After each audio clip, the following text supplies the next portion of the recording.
Congress party అధికారంలోకి వచ్చి 2.5 ఏళ్లు పూర్తి కావస్తోంది. ఈ నేపథ్యంలో నాయకత్వ మార్పుపై జరుగుతున్న చర్చ తీవ్ర స్థాయికి చేరింది. దీనిపై తాజాగా సీఎం సిద్ధరామయ్య నాయకత్వ మార్పు అంశంపై మరొకసారి స్పష్టతనిచ్చారు. కర్ణాటకలో నాయకత్వ మార్పు ఉంటుందని కాంగ్రెస్ హైకమాండ్ ఏమైనా చెప్పిందా? ఎందుకు అనవసర చర్చ అంటూ సిద్ధు ఈ చర్చకు ఫుల్ స్టాప్ పెట్టే యత్నం చేశారు.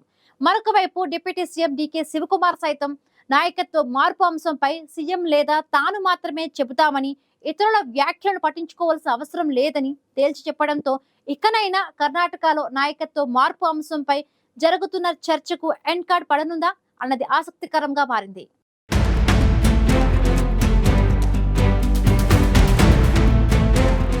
కర్ణాటకలో సీఎం మార్పు అంశం మరోసారి తెరపైకొచ్చింది. ఇటీవలే సీఎం సిద్ధరామయ్య కుమారుడు యతీంద్ర చేసిన వ్యాఖ్యలతో సీఎం మార్పు అంశంపై చర్చ తీవ్ర స్థాయికి చేరింది. తాజాగా ఇదే ప్రశ్న సీఎం సిద్ధరామయ్యకు ఎదురుకాగా ఆయన తనదైన శైలిలో కౌంటర్ ఇచ్చారు. కర్ణాటకలో నాయకత్వ మార్పు గురించి కాంగ్రెస్ హైకమాండ్ ఏమైనా చెప్పిందా అని సిద్ధరామయ్య మీడియాను ప్రశ్నించారు. ఈ విషయంపై ప్రజలు ఎప్పుడూ ఏదో ఒకటి చెబుతారని, వారి మాటలు పట్టించుకోవాల్సిన అవసరం లేదని సిద్ధరామయ్య తేల్చి చెప్పారు. ఈ అంశంలో ప్రజల కంటే ఎక్కువగా మీడియానే ఆసక్తి కనబరుస్తోందని పేర్కొన్న సిద్ధరామయ్య నాయకత్వ మార్పు అంశంపై చర్చకు చెక్ పెట్టే యత్నం చేశారు. బీహార్ అసెంబ్లీ ఎన్నికల తర్వాత మంత్రివర్గ పునర్వ్యవస్థీకరణపై కాంగ్రెస్ అగ్రనేతలు ఖర్గే, రాహుల్ గాంధీలతో చర్చించనున్నట్లు సీఎం సిద్ధరామయ్య తెలిపారు. తనకు కేబినెట్ పునర్వ్యవస్థీకరణ విషయం గురించి తప్ప మరే విషయం తెలియదని చెప్పిన సిద్ధు పరోక్షంగా నాయకత్వ మార్పు అంశంపై చర్చకు చెక్ పెట్టే యత్నం చేశారు. బీహార్ అసెంబ్లీ ఎన్నికల తర్వాత సీఎం మార్పు గురించి సిద్ధరామయ్య, డీకే శివకుమార్ విడివిడిగా కాంగ్రెస్ అధిష్టానంతో చర్చలు జరపనున్నట్లు సంబంధిత వర్గాలు పేర్కొంటున్నాయి. నవంబర్ 11న డీకే ఢిల్లీలో పర్యటించనుండగా 15వ తేదీన సిద్ధరామయ్య కాంగ్రెస్ అగ్రనేతలను కలవనున్నట్లు తెలుస్తోంది. మొత్తంగా సిద్ధరామయ్య తాజా వ్యాఖ్యలు కర్ణాటకలో నాయకత్వ మార్పు చర్చకు చెక్ పెట్టేవిగా ఉన్నాయి.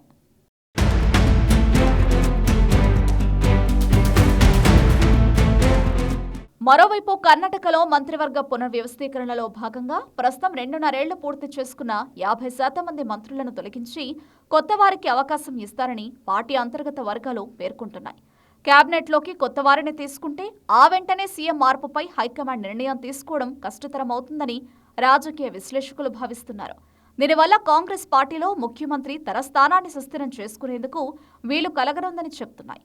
కాగా తనకు సీఎం పదవి చేపట్టాలని ఉందని డిప్యూటీ సీఎం డీకే శివకుమార్ పలుమార్లు ప్రకటించడం కూడా నాయకత్వ మార్పు అంశంపై చర్చ జరగడానికి ఒక కారణం. ఇక ఇటీవల యతీంద్ర సిద్ధరామయ్య స్పందిస్తూ తన తండ్రి రాజకీయ కెరియర్లో చివరి దశలో ఉన్నారని చేసిన వ్యాఖ్యలతో నాయకత్వ మార్పుకు ఇది సంకేతం కావచ్చని చర్చకొచ్చింది.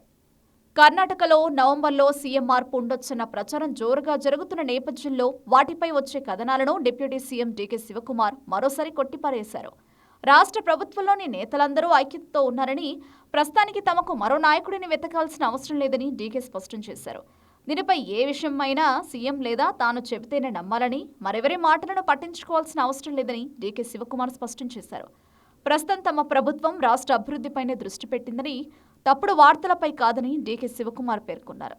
ముఖ్యమంత్రి సిద్ధరామయ్యతో తన అనుబంధం ముందులాగానే కొనసాగుతోందని డీకే శివకుమార్ చెప్పడంతో కర్ణాటకలో సీఎం మార్పు విషయంలో వినిపిస్తున్న ఊహాగానాలకు ఫుల్ స్టాప్ పెట్టినట్లయితే గత కొంతకాలంగా నాయకత్వ మార్పు గురించి జరుగుతున్న చర్చకు సిద్ధు, డీకే వ్యాఖ్యలతో అయినా ఫుల్ స్టాప్ పడుతుందో లేదో చూడాలి.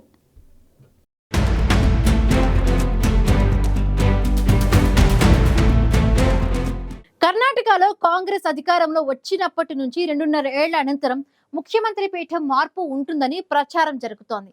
ఆ పార్టీ ఎమ్మెల్యేలు కూడా దాన్నే విశ్వసిస్తూ ఉన్నారు. ఇటీవల యతీంద్ర చేసిన వ్యాఖ్యలతో చర్చ తీవ్రస్థాయికి చేరిన నేపథ్యంలో నాయకత్వ మార్పుకు అవకాశం లేదని పరోక్షంగా సీఎం సిద్ధరామయ్య తేల్చి చెప్పారు.